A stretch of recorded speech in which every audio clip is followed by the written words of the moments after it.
This weekend, ESPN is holding its first Extreme Sports Awards. Extreme Sports.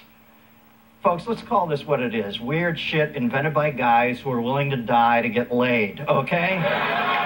Now, I don't want to get off on a rant here, but our obsession with extreme sports has people all over the country dropping off bridges, skyscrapers, and mountain cliffs, and some of them aren't even invested in the stock market. You know, the concept of extreme sports is yet another component in the vast conspiracy contrived to make me feel like I'm aging faster than a tuna sandwich in the glove compartment of a black car parked in Phoenix, Arizona.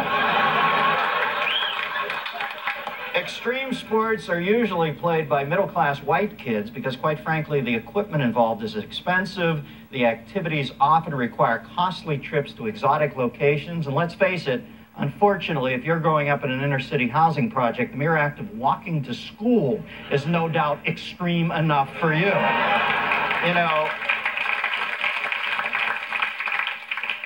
thank you for kind of giving a shit. You know, Gen X sports have been so successful for advertisers, they're now afraid to market anything without them. I saw Charles Schwab on TV the other day trying to yell something about moderate growth mutual funds while wakeboarding off the North Shore of Oahu with his knee joints popping like two M80s going off in an underground parking garage.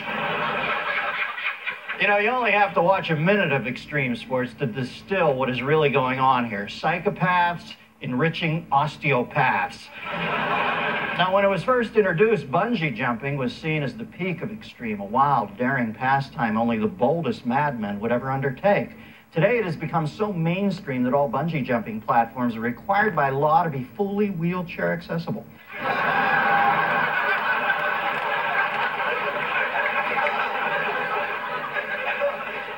This is the most tentative crowd I've ever worked for. Like Blanche Dubois. Then there's base jumping. I don't mean free base, like no. Base jumping, a high fatality activity which involves leaping off buildings and bridges with a parachute. You know, when I was 10 years old, I climbed up on the roof of our neighbor's garage and jumped off while holding an open umbrella, only it wasn't called base jumping back then.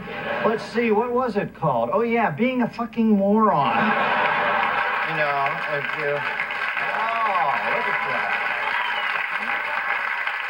See? You broke your cherry and it felt good, didn't it?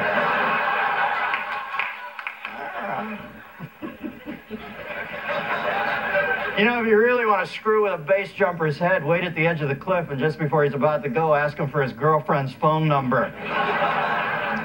You know, when I watch one of these Echo Challenge events, I always wonder what the local natives think when they see these civilized folks roughing it with all the state-of-the-art clothing and equipment that money can buy. Meanwhile, the Sherpas are climbing Everest with nothing on their feet but Wonder Bread bags, and their gods forbid the use of twist ties.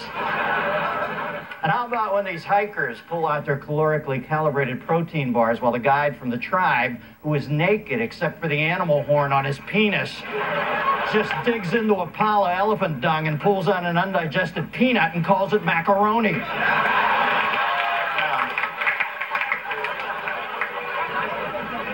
Extreme sports are fascinating to someone like me who screams like Maria Callas in late-stage labor if I merely drive over a pothole with an open coffee container between my legs. In my defense, I may not be as adventurous as I used to be, but given the right set of circumstances, I am as extreme as they come.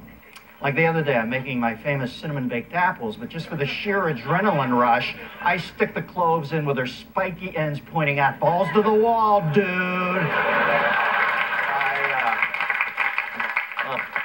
I couldn't even do that.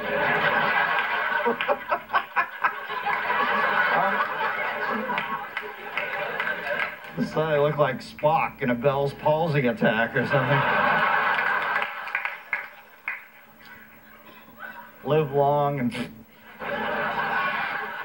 I think I speak for many of my fellow Los Angelinos when I say that I find extreme sports rather redundant when I spend a good deal of my day just trying to stay alive in traffic while pinned between...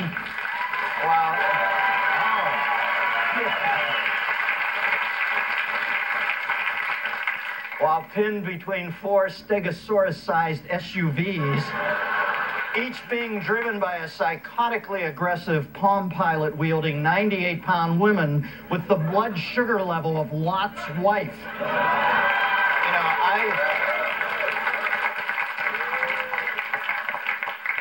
Now, I view professional extreme athletes with at worst mild puzzlement and at best genuine respect. But what pisses me off are the amateur extreme athletes who don't just risk their own lives. They make some park ranger, fireman, or cop risk his life to save them. Every time I see a soldier who enlisted so he could defend his country end up having to put his neck on the line, rappelling off a helicopter to save some middle-aged hero wannabe jagoff who skied 20 miles off the clearly marked trail just so he can have a better pickup line than, "Hey, baby, your place or my mom's," I can't help but hope that just one time this kid from the National Guard is going to change his mind and chop her away to get a well-deserved beer, but not before getting just close enough to shout, "Hey, asshole, Charles Darwin says hi!" Of course, that's just my opinion. I could be wrong.